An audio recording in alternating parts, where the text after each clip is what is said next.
بسم الله الذي لا يضر مع اسمه شيء في الأرض ولا في السماء وهو السميع العليم. إخواني وأخواتي، السلام عليكم ورحمة الله تعالى وبركاته. نتمنى تكونوا مازال راكبين معنا في رحلة وقطار التغيير نحو الأفضل والتقرب من الله تعالى. اليوم وصلنا محطة اللي كتختلفش على المحطات السابقة، واللي هي محطة مهمة بزاف. وصراحة هذه المحطة كنفكروا فيها كاملين، ولكن قليل بزاف اللي كانتها الأهمية اللي هي كتستاهل. المحطة اللي وصلنا لها اليوم هي محطة الدنيا اللي كلنا فيها عايشين، ولكن الحقيقة هي أنها ما كتومش. ففي هذا الفيديو غادي نحاول نتعمق شوية في هذه الفكرة، ونستفدوا من كلام الرسول عليه الصلاة والسلام، ونكتشفوا جميع هذه المحطة اللي وصلنا لها.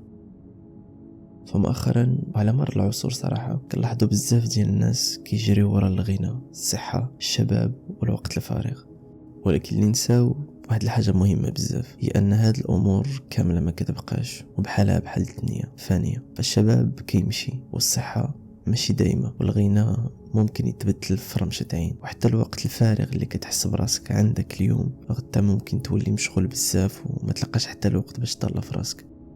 فالرسول عليه الصلاة والسلام علمنا واحد الحديث اللي فيه حكمة كبيرة بزاف. قال فيه: اغتنم 5 قبل 5، حياتك قبل موتك، وشبابك قبل هرمك، وفراغك قبل شغلك، وصحتك قبل سقمك. يعني خصنا نستغلوا هاد النعم اللي عندنا دابا قبل ما نفقدوها، لأن الحياة قصيرة بزاف، وممكن في أي لحظة نلقاو راسنا فقدنا حاجة من هاد ال5.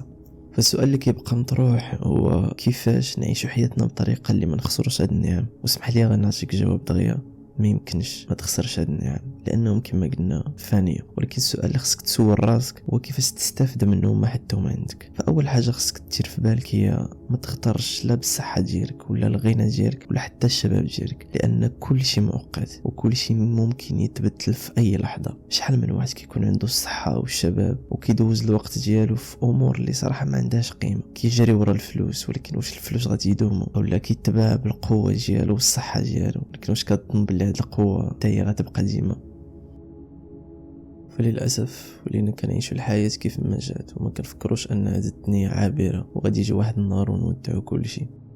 وهنا الرسول عليه الصلاة والسلام زاد أكد على هذه الفكرة واحد الحديث اللي كيقول فيه: كن في الدنيا كأنك غريب أو عابر سبيل. يعني نعيشوا في هذه الدنيا بحال شي واحد مسافر، شي واحد غريب، وما نتعلقوش بزاف بالحوايج اللي عندنا دابا، لأننا عارفين راه غادي نغادروهم في يوم من الأيام، ولا ماشي حنا اللي غادرناهم فراهم اللي غادي يغادرونا. فالدنيا بحال شي رحلة قصيرة بزاف، وحنا كنمشيو فيها، وللأسف كنفكروا في داك الشيء اللي غنديرو اليوم غير في الحاضر، وما كنضربوا حتى حسبة للمستقبل ولا الآخرة جينا.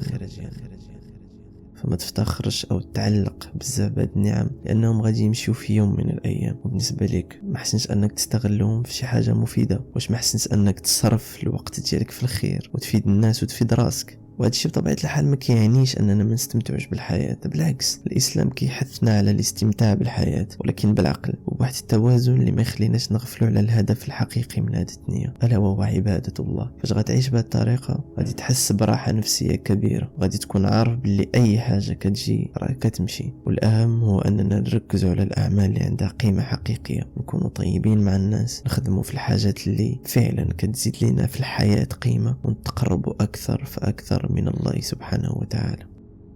أخي أختي، استغلوا حياتكم قبل ما توفوا، واستغلوا الشباب ديالكم قبل ما تضعفوا، قبل ما تكبروا، واستغلوا الوقت الفراغ ديالكم قبل ما توليو مشغولين، واستغلوا الصحة ديالكم قبل ما الله يحفظ تمرضوا. حيتاش في آخر المطاف كلنا غادي نفرقوا هذه الدنيا. فما نبقاوش نضيعوا الوقت في الحوايج التافهة، وما نبقاوش نهربوا من الحقيقة اللي هي أن الدنيا فانية وما غاديش تدوم. خصنا نفكروا في المعنى الحقيقي للحياة ونستعدوا للآخرة. وباختصار نعيشوا اليوم ديالنا بحكمة، نستغلوا الفرص اللي عندنا، وما نتعلقوش بزاف بالحوايج المادية أو الدنيوية، ونبقاو ديما مستعدين للتغير، ونعرفوا باللي كل شيء في الدنيا راه مؤقت. كان معكم أخوكم، وما تنسوش في الحياة خاصك تكون تريكي. السلام عليكم ورحمة الله تعالى وبركاته.